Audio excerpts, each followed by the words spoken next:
morning. Welcome po sa lahat, sa mga bakasyon, okay, from France, from America, from India, from Dubai, sa mga laging duty, at ngayon naka-attend, welcome. Okay ba yung phone ko? Ayan, okay. Right, praise the Lord.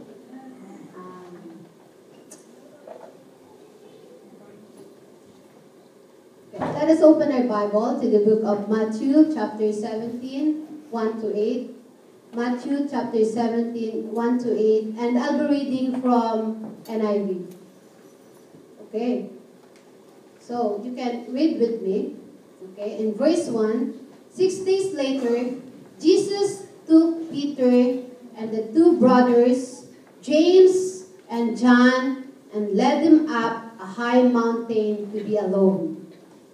So the four of them, si Jesus, no? Jesus, Peter, James, and John. There are 12 disciples, but there are only the three of them was with Jesus. As the men watched, Jesus' appearance was transformed, so that his face shone like the sun, and his clothes became as white as light. Suddenly, Moses and Elijah appeared and began talking with Jesus. Remember that Moses and Elijah, they were, you can read it in the Old Testament, no? They were, he's a prophet, and Moses. And verse 4, Peter exclaimed, Lord, it is wonderful for us to be here. If you want, I'll make 3 shelters as memorial, one for you, one for Moses, and one for Elijah. So I was thinking when I was reading this, and you know, when Moses, Elijah suddenly appeared, parang siguro yung mga nakikita natin sa movie ngayon, ano, bigla na lang, yung gano'n. Parang gano'n, ano, yung napipicture ko na nangyari. But even as he spoke, a bright cloud overshadowed them, and a voice from the cloud said, This is my dearly loved son, who brings me great joy. Listen to him. And then the disciples were terrified and fell down on the ground. And Jesus came over and touched them and said, Get up, he said, don't be afraid. And when they looked up, Moses and Elijah were gone. And they saw only Jesus. As they went back down the mountain, Jesus commanded them, Don't tell anyone what you have seen until the Son of Man has been raised from the dead. As you know, this is almost the end part of his ministry on earth. So then this disciple asked him, Why do teachers of religious law insist that Elijah must return before the Messiah comes? And Jesus replied, Elijah is in the coming phase to get everything ready. But I tell you, Elijah has already come, but he wasn't recognized. And they chose to abuse him. And in the same way, they will also make the Son of Man suffer. Then the disciple realized he was talking about John the Baptist. Okay, let us pray. Heavenly Father, we come to you as a church right now this morning, expecting that we're going to receive something from you. We're going to receive a truth from you, O Lord. Lord, help us to be attentive to this message that we're going to hear today, Lord Jesus. Give us understanding. Let your message today sink into our heart, O God, and we can contemplate on it. We thank you, Lord, in the name of Jesus. This is our prayer. Amen. So I have entitled my message today, Spiritual ADD. Attention Deficit Disorder. I look at the meaning of this attention deficit disorder. First, God wants our attention. God wants our attention. Do you want the attention of your friend, of your boyfriend, of your husband, and your wife? Jesus wants our attention. But too often, we are distracted by other things. Okay? So, I look on what are the symptoms of attention deficit disorder in a medical term? Ang sabi, nung hinahanap ko ang meaning niya, or probably your child was diagnosed as ADD, attention deficit disorder.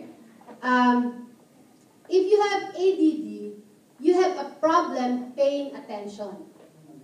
Okay, you have a problem concentrating. You cannot concentrate, you cannot pay attention.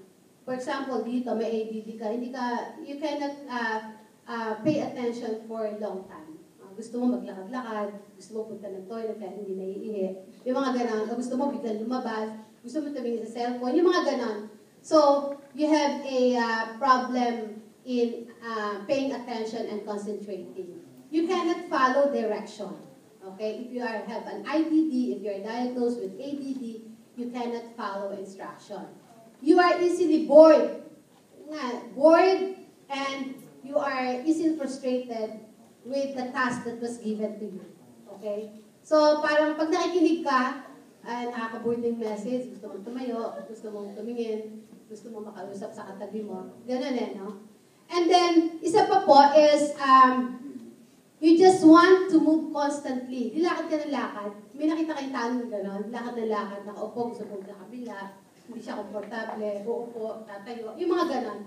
So, moving constantly without direction. Wala naman talagang pupuntahan. Gusto lang tumayo. Gusto lang mag-toilet. Pumunta lang doon, bumalik ulit. Ano? And impulsive. Alam mo, parang impulsive buyer. Yung gusto mong, same. Hindi mo kailangan, ano?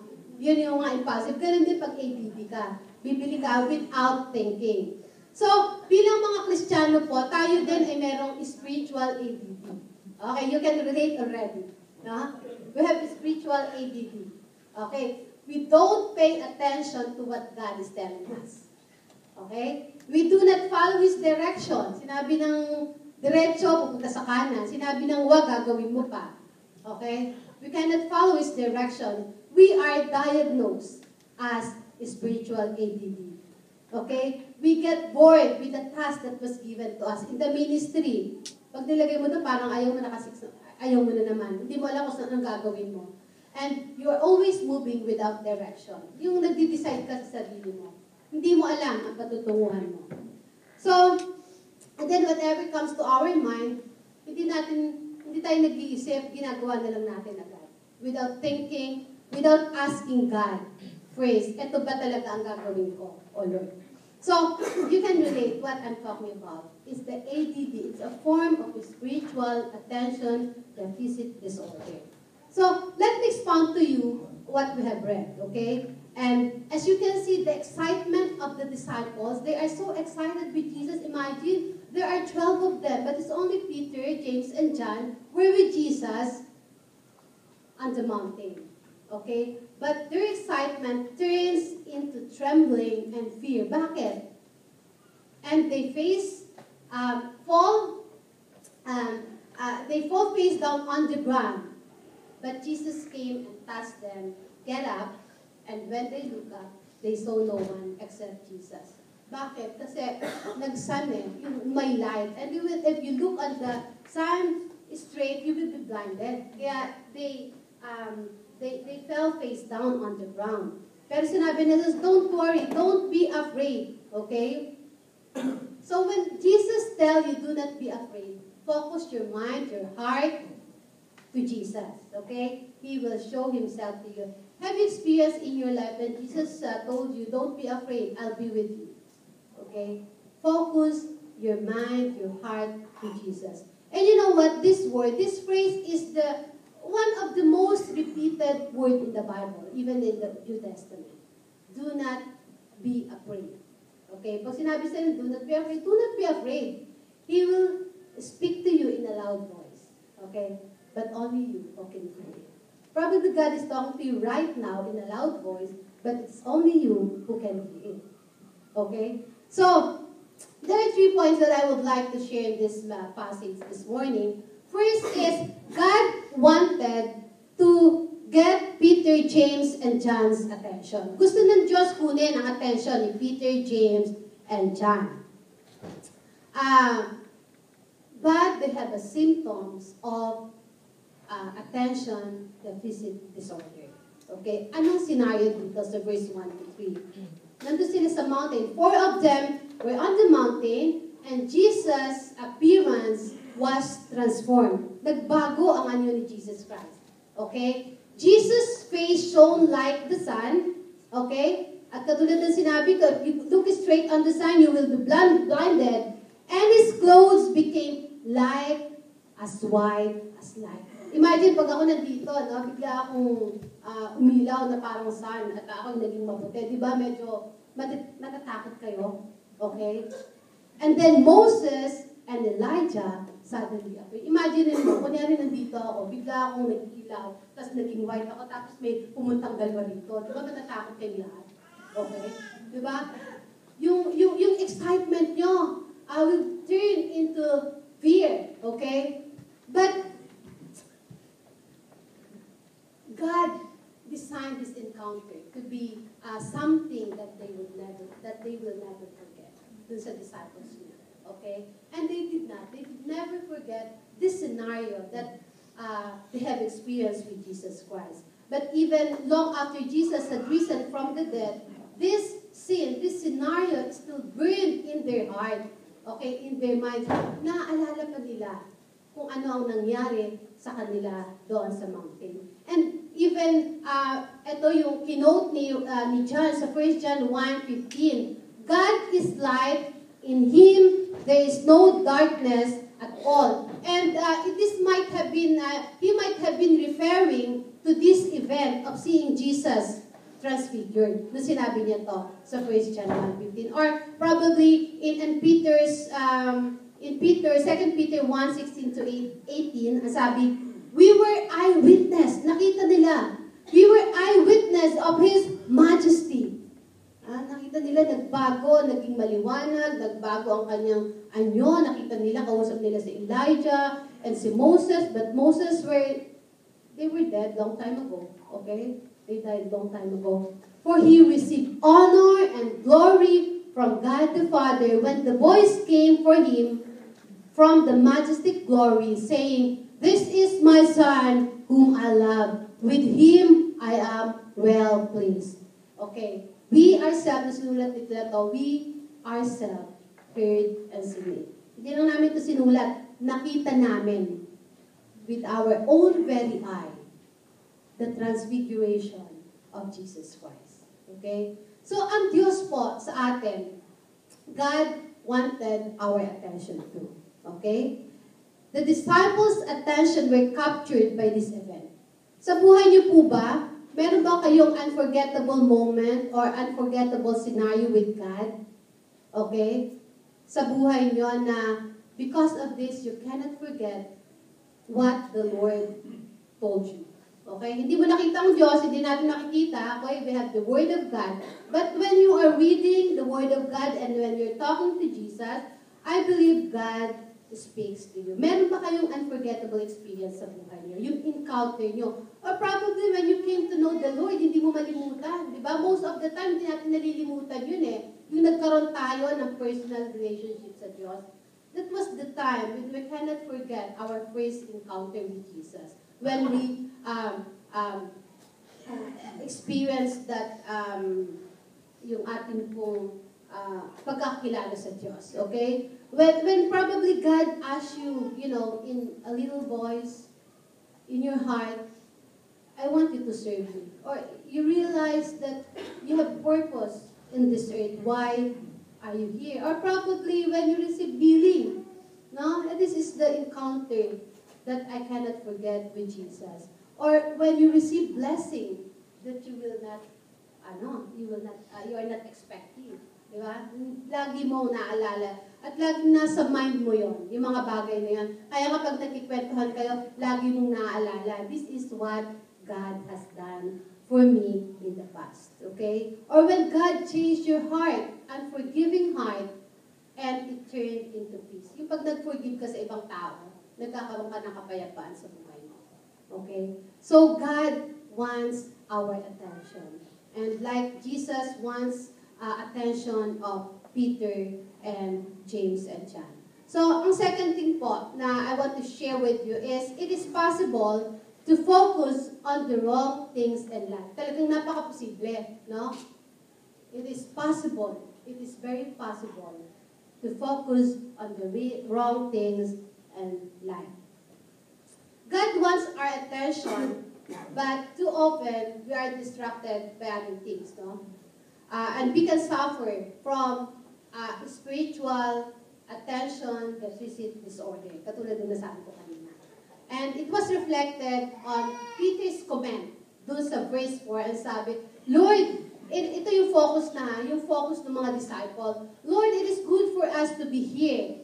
If you wish, I will put up 3 shelters. One for you, one for Moses, and one for Elijah. So, yung sila Peter nakafocus doon sa everything. Okay? Diba? They just want to build a house for the 3 of them. So, ang focus ni Peter is not eternal, but it's only on the earthly thing. That he wants, it is good for us to be here. Okay? So, I want to build a shelter as a memorial for the 3 of them. Okay? I know Moses represented the law. Elijah was a symbol of the Old Testament prophets. But Peter is understanding the message that God wanted them to see. Peter wanted to put Jesus on the same level as this great man. Okay? Si Peter, nililevel niya si Jesus kay kay Moses, and kay Elijah. But when the cloud descend, lumubaba yung clouds, and God made His intention clear. Ang sabi niya, this is my son, listen to him. Okay? And when the cloud vanished, they only saw Jesus. No one except Jesus. Nawala na si Moses and si Elijah. Nawala na. So, Peter had been focusing on good things. It is good to be here. But it's not God thing. Okay? Hindi na plano ng Diyos. Moses and Elijah were important men who represented the greatest revelation that God had given to us. They are important persons, no? But as important as Moses and Elijah, it is little in comparison to Jesus Christ.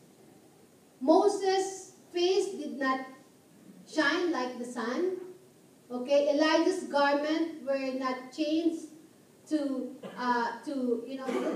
the clothes did not change to light, and it is only Jesus who was changed his clothes to like light and the glory. You can see the glory in Jesus. So it's easy to get distracted by good things, especially if we can see it with our naked eye. Especially we live in this world that's surrounded by so many things. And we neglect the best that God wants in our lives. Nalilimutan natin that God has a better plan for our lives. Not only what we can see, it's more than what we can see. So the disciples focus on other things, not to Jesus. So ganun din tayo, nakafocus tayo sa ibang bagay. Instead of our mind, of our heart, of our eyes, focus to Jesus.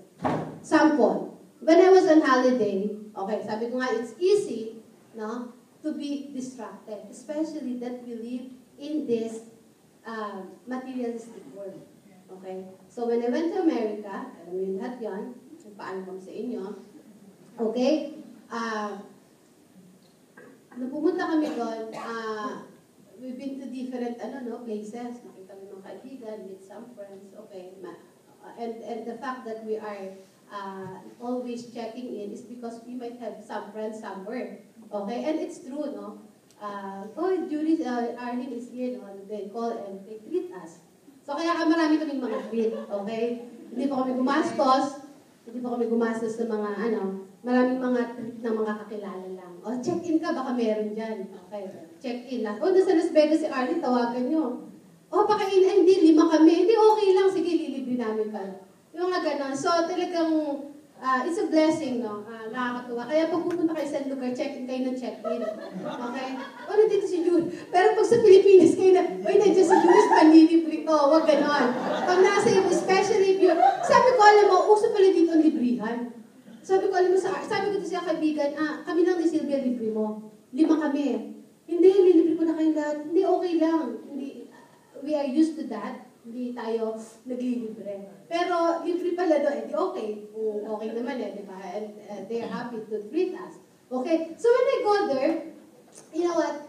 If you are not conscious with your spiritual life, if you are not conscious with your walk with Jesus, you will be easily be blinded with these things. Alam niyo? Nakita ko, yung mga sumusundo sa amin, Lexus. Okay? Lexus, picture tayo, dali, ganun. Pagkano na ako. O kaya Mercedes-Benz, or, totoo to, BMW. Sabi ko, gusto ko magkaroon ng ganito. Yung nga, ganun. Siyempre, dahil nakikita mo, yun ang focus mo. Punta kami doon sa bahay, laki. Pupunta kami sa kabilang bahay, mas malaki.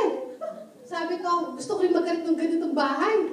Lalong-lalo na sa kitchen. But I noticed, they don't enjoy their house. Kasi they don't enjoy their kitchen because they eat outside, outside. So restaurant sila kumakain. Alam mo yun, kasi siguro, I don't know, for the reason, either matubihan, or what, they are just ordering, or they don't have time. I do not know. But of course, if I have a kitchen like that, I always spend my time in my kitchen. Pero they don't. They don't spend their time in the kitchen. Expensive car, expensive clothes, expensive dito, doon hindi. Alam mo yan? So, you will really be parang sa way of life. And when Sunday comes, parang wala nag-iisip na sumimba. Well, they don't talk about, are we going to church on Sunday? Well, it's in my mind that I'm going to church. Kaya nung isang first Sunday ko, hindi ako naka-church talaga. But on the last Sunday, I had talagang decided in my heart, in my mind, that I had to go to church. And I found that in the internet, and I think also siguro we have to do that in our church to put it online kasi this one lalabas siya evangelical church, Christian church, and ang nasimba ko pa doon, Church of God, and if you can see it, he's also a Church of God. He's still young, younger than us, guys. Younger than us, pero syempre mahiyain katulad natin. I had a chance to talk to him, at binigyan pa nga niya ako ng isang booklet. And he knows our pastor, our overseer, Silip Park. So it's just 6 away from where I live. Sabi ko nga, maglalakad na lang kami 6 minutes. Kaya lang, 22 degrees yata yung temperature doon. 22, 25. So I'm happy. At nakita ko naman, they're also young, like, this dress now. They had also a good worship like us, and that's why I missed this morning. Thank you very much for all of you. I was really blessed the way we worship God. Okay? So, yun ang sinasabi ko, yung ating pong focus. It can easily be swayed away, especially we can see it by our naked eye. Okay? But it's still possible to focus our mind and our heart and soul to Jesus in the midst of this materialistic world, in the midst of this busy world. Because we can easily be focused on our minds. We can easily focus on that thing kasi maano natin by our senses. Makikita na agad natin. Diba? So, in our lives po, sino ba ang nag-distract sa ating buhay? Okay? Your family is important to you. Right? Our family is important to us. But if our family distract us in serving God, there is a problem. Okay? Jesus said, anyone who loves his father or mother more than me is not worthy of me. Anyone who loves his son or daughter more than me is not worthy of me. Who distracts you? Who stops you in serving God? In Mark 8:36, Jesus said, what good it is for a man to gain the whole world, yet forfeit his soul. You can have all kinds of important things like what I have said in your life, but without God, it's nothing. You can have all of those that I mentioned, okay? But without God, there is no peace, there is no joy in your heart. Okay? Sometimes we are only focused in three things: our job, our family, our finances. And then, ini-equal natin to sa value ng Diyos sa buhay natin. And this is not right. Jesus is our focus. Jesus should be the first in our life. God expects us to be first place in our lives and nothing else. No one else except Jesus. You can have all of these things that I have mentioned. Pero alam mo, there is no, our joy with God is uncomparable to these material things that the world gave us. Kaya nga sinabi, peace I give unto you not this world that gave. Hindi yung maibibigay ng mundo, kundi the peace, the true peace that we can experience is from God. Amen? So, nakita natin, first, God wants us to get our attention. He has a plan for our lives, and He wants us to bless us tremendously. But in order for that to happen, He has got to have our undivided attention. We should have undivided attention to Jesus. I'm not saying material things are, of course, I want to have all those material. Don't get me wrong. I like all of those. But if those material things will distract me in serving God, I would rather choose not to have these material things, but just focus on Jesus. Okay? Second, we tend to suffer from spiritual ADD. Okay? Yung mga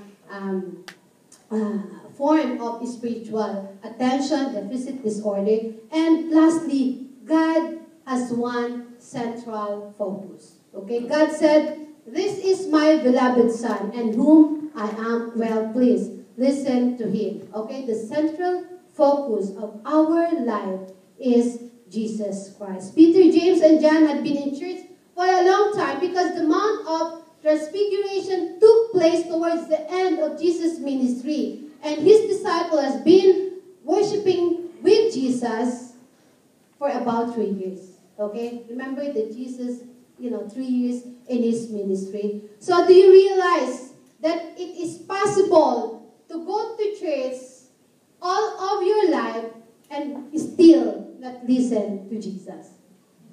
Okay? Maaaring nandito ka simula ng tinatag na simbahan na to. But still possible that you don't listen to Jesus. Okay? You can be involved in various ministries. You can be involved in any activities in this congregation. And still, your life is not focused to Jesus. Possible. Okay? You can be a routine of going to church every Sunday. Dahil ka rin nandito. But the rest of the week, you will say hateful things to others. Okay? So careful. Or you probably love this church, but you never listen to Jesus. So the focus is not really the church. The focus is Jesus Christ. Okay? You can be here, you're serving, but if your focus is not Jesus, there is something wrong. Okay? So we have to listen to Jesus. Do not go through the routine of going to church and fulfilling your religious obligation. We're not coming here just to fulfill our religious obligation, but we come here because we want to focus our life to Jesus. You have to pay attention, you have to read the Bible, find out what He wants you to do in your life, and obey. Ang sabi po ni Andy Stanley, he said, the direction you go will determine the destination you arrive at. Tama, di ba? Okay? So we should be very careful about the path that we're choosing. Because the attention that you give to Jesus will influence your direction and your destination. Now, I told you about this, the symptoms of the attention deficit disorder. But now it's going to turn into attention to God. Okay? We have to be attentive. Attention to God, okay, which will lead us in our direction of life.